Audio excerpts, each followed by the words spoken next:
Familia Banfi a fost cea mai bogată familie nobiliară din Ardeal. Au locuit castelul până în 1944, când trupele germane au dat foc castelului.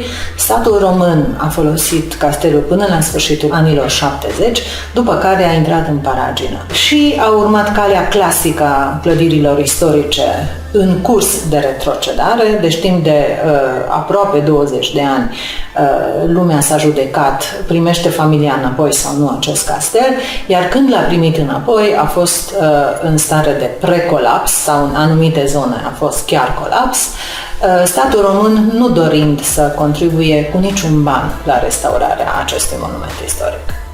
Restaurarea lui fiind finanțată din fonduri de la Bruxelles, prin programul Cadru Cultura, care nu finanțează de fapt restaurarea, ci programe culturale care se desfășoară aici la castel. Deci majoritatea lucrărilor de restaurare sunt făcute în cursul taberelor noastre de restaurare, care se desfășoară în fiecare an, 2, 3, 4 module, depinde de cererea pieții, și aceste lucrări sunt coordonate de maestri pe care i-ați filmat la castel, respectiv de arhitecți, ingineri, constructori, toți specialiști în restaurarea monumentelor istorice.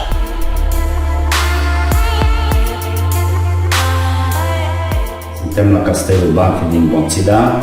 Mă numesc Bicfalu Martin și conduc lucrările de restaurare la castel din 2001. O să mergem pe șantier și o să vă arătăm.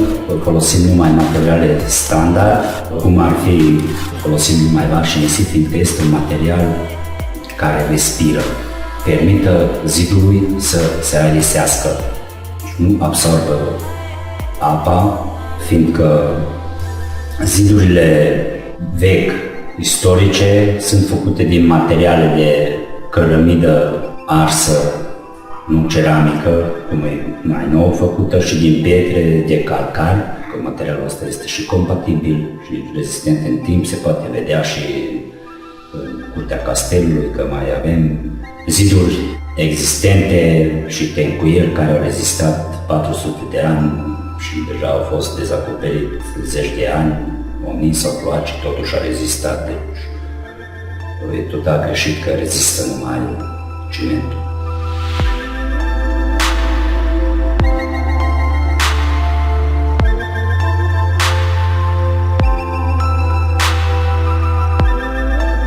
Acum ne aflăm într-un atelier de decorațiuni interioare, tencuială decorativă.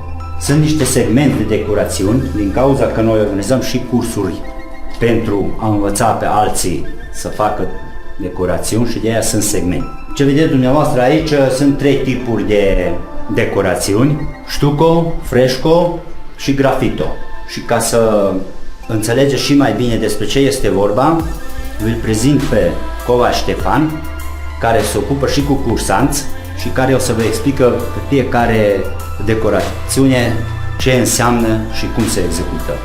Această lucrare reprezintă un stucco, imită marmură naturală.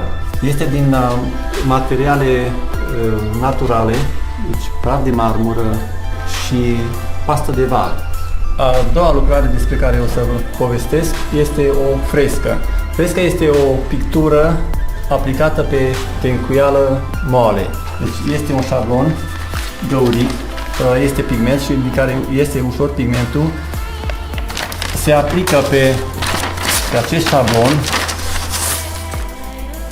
lovind așa ușor, și de unde începem netezim ușor tencuiala. După ce am netezit, apare o peliculă de apă pe tencuială, atunci aplicăm cu pensula culoarea.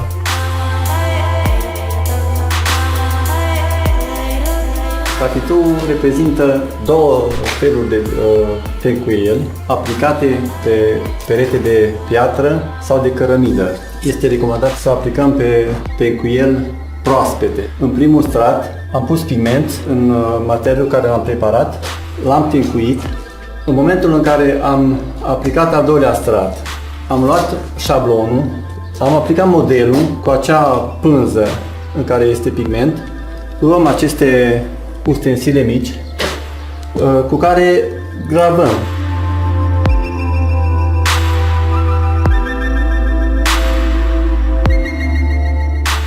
Acum suntem la locul unde se amestecă mortarul. Se folosește var pastă cu nisip, fără apă. Câteva cuvinte și despre var. Se scoate din cariere de calcar, piatră de calcar, după care în cuptoare specială se ard, se adaugă apă. Noi spunem stângerea varului.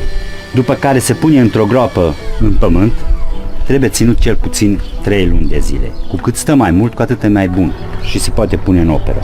După ce s-a amestecat varul, se pune în malaxor și se lasă să se amestece.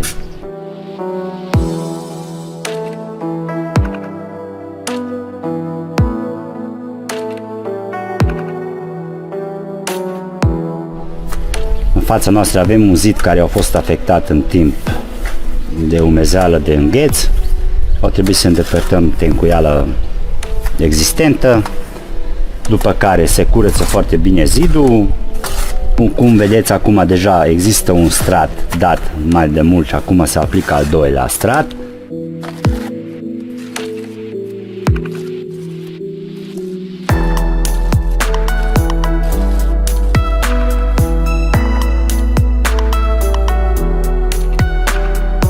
Zidul a fost afectat, între timp s-au și dărâmat din el, s-au mâncat în timp pietrele. Ca să menținem ce au rămas, trebuie să rezidim. Rezidirea se face mult mai dificil decât de obicei se zidește un zid. Fiindcă aici trebuie să găsești totdeauna bucățică care se potrivește, trebuie înțesută ca să facă legăturile. Prima dată se curăță, bineînțeles, zapă în jos până când se găsește un zid stabil de ce se poate construi. Se vede foarte clar că asta e cărămida veche și piatra veche, pe partea asta lipsea câteva bucăți, am completat și de aici începând putem să pornim cu rezidire, cu reînțesere, de acolo putem să începem reconstruirea. Am ajuns la zidire, la rând o să explice cei care lucrează, zidarii care lucrează la restaurare. Mă numesc Max Ștefan, lucrez la restaurarea Castelului Banfi, lucrez la zidar, curățim, cum s-a spus, că ne spălăm, dăm cu lapte de var și apucăm, așezăm cărămida, păsăm în mortar, trebuie să corespundă cu zidul vechi.